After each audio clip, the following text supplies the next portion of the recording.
Welcome to Stone Cold Classics, and today we have a true classic car, a beautiful 1958 Jaguar XK150 SE fixed head coupe. So first things first, let's talk about engine gearbox. So this car originally was a 3.4 updated to a 3.8. It was left-hand drive when it left the factory, and it is now right-hand drive. And it does not have the original 4-speed Moss box. It has a 5-speed Getrag box, so it is not a numbers matching original car. It has been built specifically to use, drive and enjoy, and in that respect it is not really a concourse car, but in insane condition for something you can still drive without being overly fussy about it. So first of all, I will go through the history of the car. It is a 1958 car. It was originally an export for the export market and was exported to New York on the 14th of January 1958. It was originally mist grey with a dark blue interior. So as I said, this is not an original car anymore. It's been built almost specifically for the new owner, for the current owner, the previous owner. Yes, original gearbox was the Moss. It was owned by a guy called Tashlik. He lived in Springfield, USA. And the last owner in the USA was a chap called Thomas Kukik, who lived in Miami, Florida, and he owned the car from 1973. So early history, we know some of American history. Before that, it seemed the car was in New Jersey.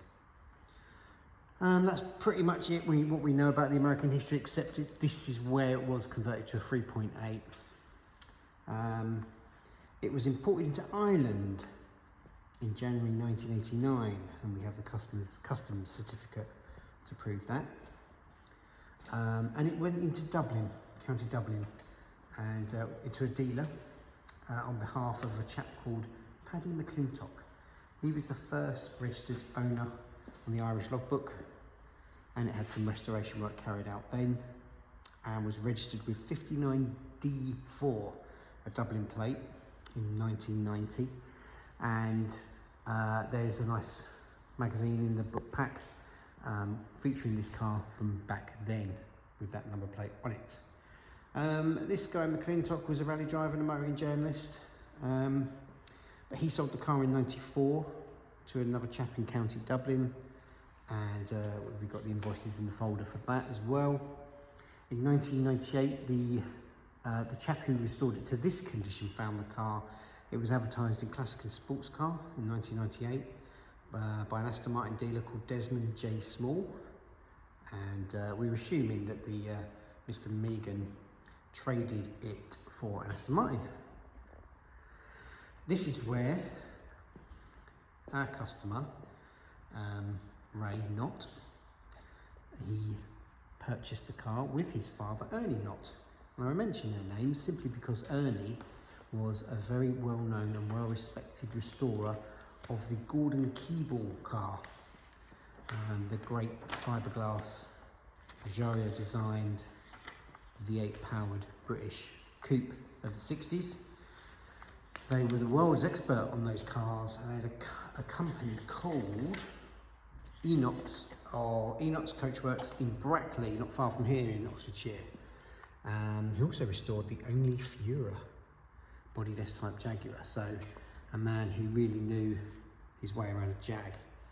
The owner of the car, who we still know and talk to, so he's aware of, he told us how poor condition the car was in when they first got it back then, and it needed an awful lot of mechanical and cosmetic work. So it was taken down to the workshops in 1998 to begin restoration. First of all, they got it MOT'd, including brake overhaul, wiring, fuel tanks and stuff like that, and they had a brand new Northampton Auto Rad sealed for life fuel tank put in the car. This is when they replaced the Moss box with the Guy Broad Getrag 5-speed and prop shaft conversion. Still have the Moss box under a desk somewhere at his house. If the next owner would like to have that with the car, then they're more than welcome to take it. And once it was MOT, the XK was re-registered with NSJ 987, as you can see on the car now. Obviously, being an Irish reg, it was re-registered to a UK reg once it came over here. They discovered once they stripped the car that it had been really quite poorly restored, and so they went for it and they replaced quite numerous body panels, including sills, door skins, rear wings, B-post shut panels, inner rear wings, rear valances, etc, etc. The front wings were opened up, the door shut to repair the infamous XK door hinges. The car was then painted in ICI British Racing Green, and I do know there was quite a lot of research done at the time to get the correct colour, because British Racing Green is not always quite correct, but this is exactly as it should be. Look at that colour, look at the paint. So in 2003, the interior was fully retrimmed by a chap called Mick Turley in Nuneaton, who's quite well known for this kind of thing, in the colour called Biscuit. Shortly after that, the car was awarded Car of the Day at the JEC meeting at Detling in Kent, and it's also featured quite a lot in Bromley Pageant of Motoring promotional materials of the same era, so 2009, 2010. Now I am looking through the camera and seeing a different colour than with my eyes. So this colour here is much darker and more biscuit in real life than it comes across on the camera. It's really not very representative of what the car looks like. So you need to see it with your own eyeballs to appreciate the density and texture of that lovely almost toffee coloured interior. So since it was restored in '99, it's been looked after by Stuart Playford at Rectory Classics in Surrey, who's an XK specialist, and they really have looked after it. So this thing's been on the road for 25 years in this state, and look at it, still looks absolutely sensational.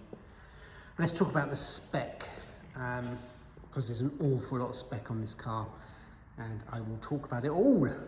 So we've got upgrades including 15-inch wire wheels from an E-Type. So if I get a bit of distance on the car, XKs can look quite tall, and the 15s as opposed to the 16s on this car just make it look a bit more squat, a bit more sporty. I think it works really well.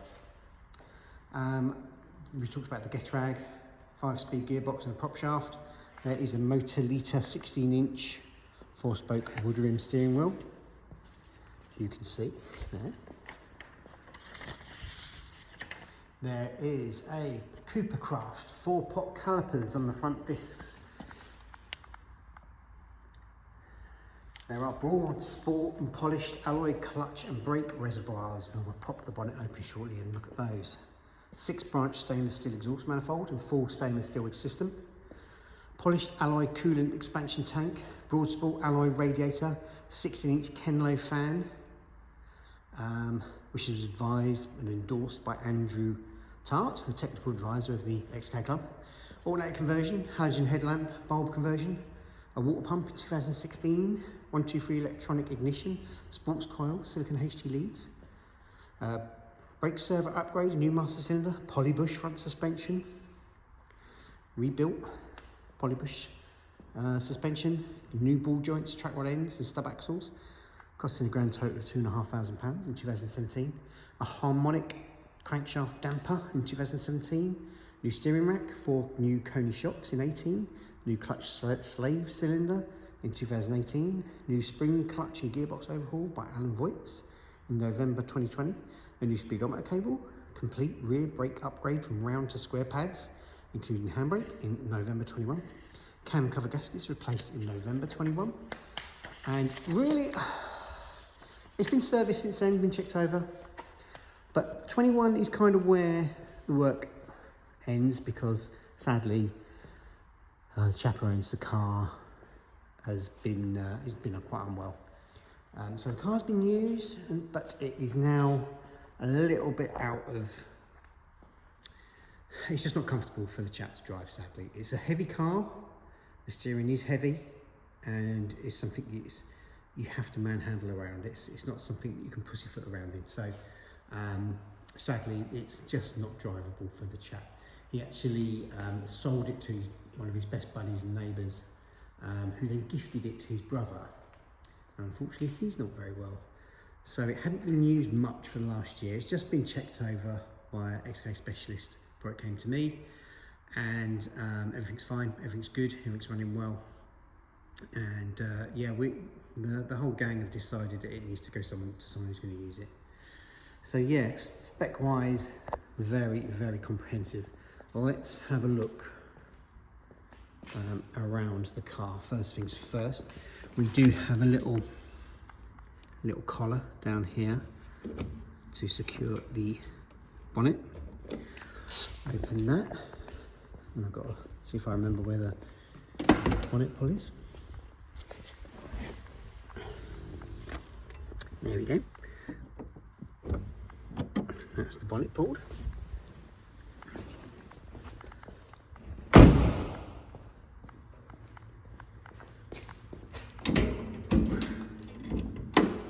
And under here, there's that beautiful 3.8 litre straight six legendary. There's some of the alloys bits we were talking about earlier. The HT leads, twin carbs, and under here, still in great condition. Everything's very, very, very well maintained and looked after.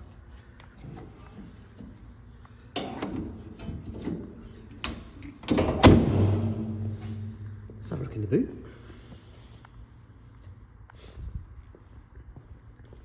Chrome's fabulous on this car, as is stainless steel. The boot is super heavy. So that was trimmed along with the rest of the car.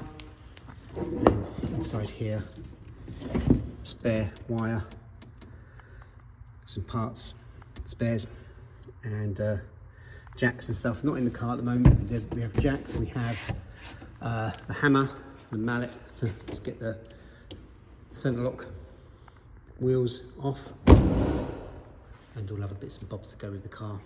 Have a look at the condition of these wires. Stunning, beautiful. These are Redstein tyres, Sprint Classics, really suit the car beautifully. Like I said, chrome is excellent, stainless steel is good. A couple of little bits like here are original. Let's talk about any other issues with the car condition wise. So let's whiz around. There's a very slight crack in the paint there. And then along the front, because we have that big bluff front end, we do have a couple of stone chips. You can see a couple of stone chips on the front there. I'll point them out. But that's because this is a user car. This car's been used, enjoyed. So they are very, very minor, but they are there. There's one right there. But it's in super, super shape. Interior wise, since the retrim, it looks like new. Again, I'm really annoyed that the colour's not coming across in the video, but it is fab. It's glorious in here. If you wanted to improve anything, there's some slight corrosion on these sun visors. There you go. Interior there, I believe this wood is not standard, something that they did at restoration. But there's a rosette from the Jaguar show. It's been done very, very well. The headlining's lovely. No marks to the seats whatsoever. Let's start her up, shall we? So we've got a button here. Let's turn it on. glows green, which is kind of like a choke. It's like an extra carb really. Give it a little bit of gas and then press the button.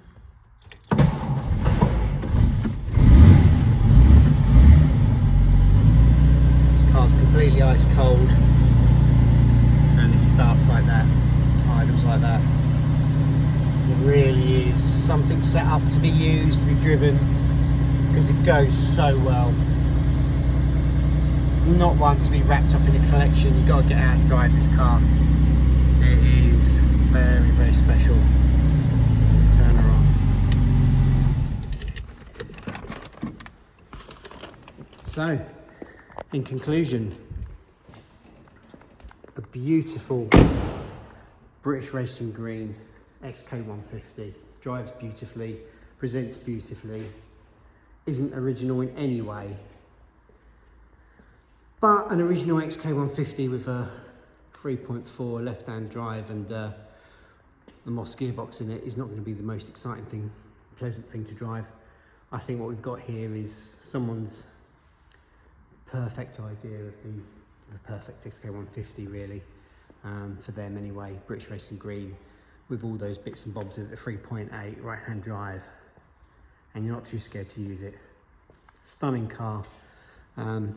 Happy to host anyone who wants to come down and see it and drive it. It really is a fabulous experience.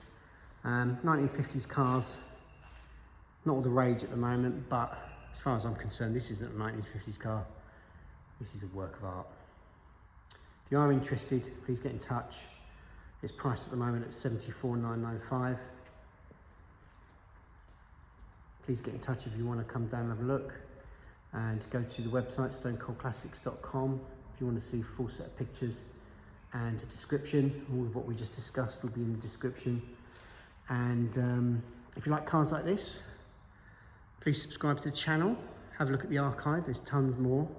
I've not had that many 1950s or even 60s cars really. We're more sort of 70s, 80s, 90s, early 2000s. But there's a few old classics in there in the archive as well. And yeah, thank you very much for watching.